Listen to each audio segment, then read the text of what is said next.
Pernahkah kalian masuk ke dua bangunan yang sama-sama menggunakan fasad kaca, tetapi yang satu terasa sangat panas sementara yang lain tetap nyaman? Padahal secara visual keduanya terlihat mirip.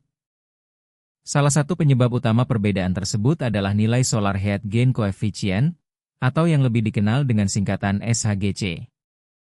SHGC merupakan parameter yang menunjukkan seberapa besar energi panas dari matahari yang dapat masuk ke dalam bangunan melalui kaca. Nilainya berada pada rentang 0 hingga 1. Semakin tinggi nilainya, semakin besar panas matahari yang masuk ke dalam ruangan. Sebaliknya, semakin rendah nilainya, semakin baik kemampuan kaca dalam mengurangi panas matahari yang masuk. Sebagai contoh, kaca dengan SHGC sebesar 0,70 memungkinkan sebagian besar energi panas matahari menembus kaca dan masuk ke dalam bangunan. Sebaliknya, kaca dengan SHGC sebesar 0,30 akan menahan lebih banyak panas sehingga ruang di belakangnya menjadi lebih sejuk. Lalu, mengapa angka ini penting? Karena pada bangunan di iklim tropis seperti Indonesia, radiasi matahari merupakan salah satu sumber utama peningkatan temperatur ruang. Ketika panas matahari masuk melalui kaca dalam jumlah besar, suhu ruang akan meningkat dan sistem pendingin udara harus bekerja lebih keras untuk menjaga kenyamanan penghuni. Akibatnya, konsumsi energi bangunan juga ikut meningkat. Namun, ada satu hal yang sering disalahpahami. Banyak orang mengira bahwa kaca gelap pasti memiliki performa terbaik. Faktanya tidak selalu demikian. Nilai SHGC dipengaruhi oleh berbagai faktor, seperti jenis kaca, lapisan coating, warna kaca, tingkat reflektansi, serta konfigurasi kaca tunggal maupun kaca ganda. Artinya, dua kaca yang terlihat mirip belum tentu memiliki kemampuan yang sama dalam mengendalikan panas matahari. Selain itu, SHGC juga tidak boleh dilihat secara terpisah.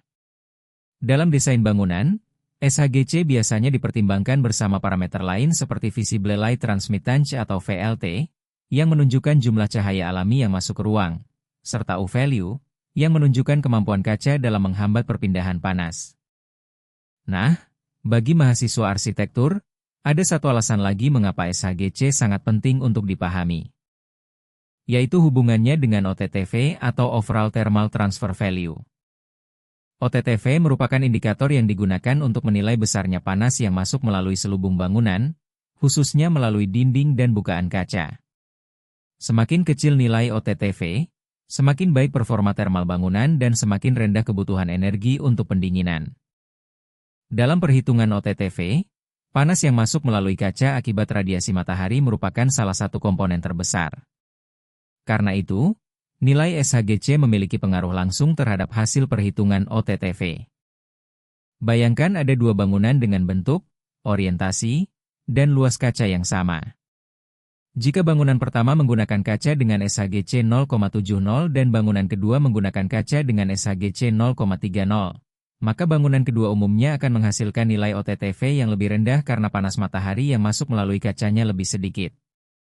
Inilah alasan mengapa pemilihan kaca sering menjadi salah satu strategi paling efektif ketika arsitek ingin menurunkan nilai OTTV tanpa harus mengubah bentuk bangunan secara signifikan. Namun perlu diingat, menurunkan SHGC bukanlah satu-satunya solusi.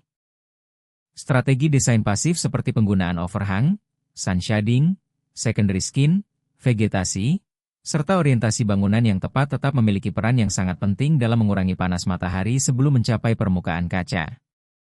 Jadi, ketika memilih material kaca untuk bangunan tropis, jangan hanya melihat tampilannya.